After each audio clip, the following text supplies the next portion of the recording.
दोस्तों नमस्कार, आप सभी का स्वागत है।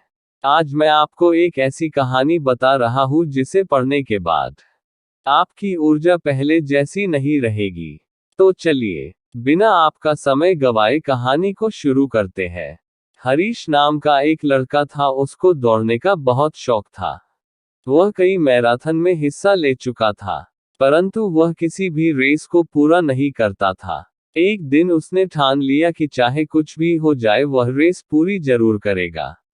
अब रेस शुरू हुई। हरीश ने भी दौड़ना शुरू किया। धीरे धीरे सारे धावक आगे निकल रहे थे, मगर अब हरीश थक गया था। वह रुक गया। फिर उसने खुद से बोला, अगर मैं दौड़ नहीं सकता तो कम से कम चल तो सकता हूँ। उसने ऐसा ही किया। वह धीरे धीरे चलने लगा, मगर वह आगे जरूर बढ़ रहा था। अब वह बहुत ज्यादा थक गया था और नीचे गिर पड़ा। उसने खुद को बोला कि वह कैसे भी करके आज दौड़ को पूरी जरूर करेगा। वह जिद करके वापस उठा, लड़खड़ाते हुए आगे बढ़ने लगा और अंततः वह रेस पूरी कर गया। माना कि वह रेस हार चुका था, लेकिन आज उसका विश्वास चरम पर था, क्योंकि आज से पहले रेस को कभी पूरा ही नहीं कर पाया था। वह जमीन पर पड़ा हुआ था, क्योंकि उसके पैरों की मांसपेशियों में बहुत खिंचाव हो चुका था। लेकिन आज वह बहुत खुश था, क्योंकि आज वह हार कर भी जीता था। दोस्तों, हम भी तो इस तरह की गलती करते हैं हमारी लाइफ में। कभी भी अगर कोई परेशानी होती है तो उस काम को नहीं करते और छोड़ देते हैं। अगर आप एक स्टूडेंट हो और रोज 10 घंटे की पढ़ाई करते हो, और किसी दिन कोई परेशानी की वजह से आप पढ़ाई नहीं करते, मगर आपको भले ही 5 घंटे मिले, पढ़ना जरूर चाहिए।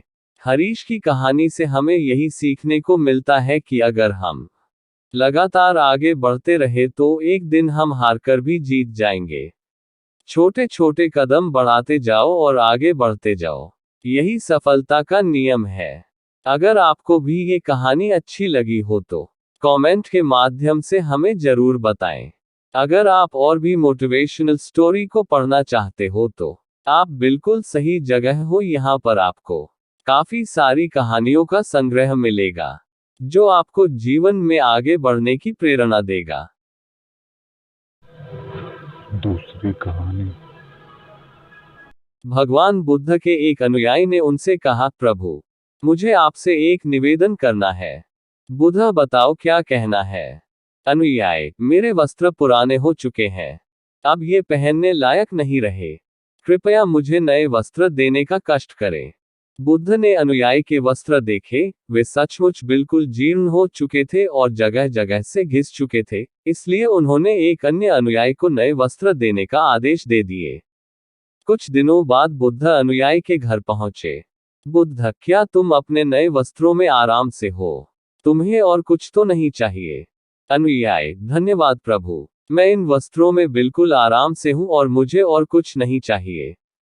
बुद्ध, अब जबकि तुम्हारे पास नए वस्त्र हैं तो तुमने पुराने वस्त्रों का क्या किया? अनुयायी, मैं अब उसे ओढ़ने के लिए प्रयोग कर रहा हूं। बुद्ध, तो तुमने अपनी पुरानी ओढ़नी का क्या किया? अनुयायी, जी मैंने उसे खिड़की पर पर्दे की जगह लगा दिया है। बुद्ध, तो क्या तुमने पुराने पर्दे फेंक दिए? अनुयायी, जी नहीं, मैंने उसके 4 टुकड़े किए और उनका प्रयोग रसोई में गर्म पतीलों को आग से उतारने के लिए कर रहा हूँ। बुद्ध, तो फिर रोई के पुराने कपड़ों का क्या किया? अनुयायी, अब मैं उन्हें पोछा लगाने के लिए प्रयोग करूंगा। बुद्ध, तो तुम्हारा पुराना पोछा क्या हुआ? अनुयायी, प्रभु, वो अब इतना तार तार हो चुका था कि उसका कुछ नहीं किया जा सकता था, इसलिए मैंने उसका एक एक धागा अलग कर दिए की बत्तियां तैयार कर ली। उन्हीं में से एक आपके कक्ष में कल प्रकाशित था। बुद्ध अनुयायी से प्रसन्न हो गए। वे प्रसन्न थे कि वे वस्तुओं को बर्बाद नहीं करता और उसमें समझ है कि उनका प्रयोग किस तरह से किया जा सकता है।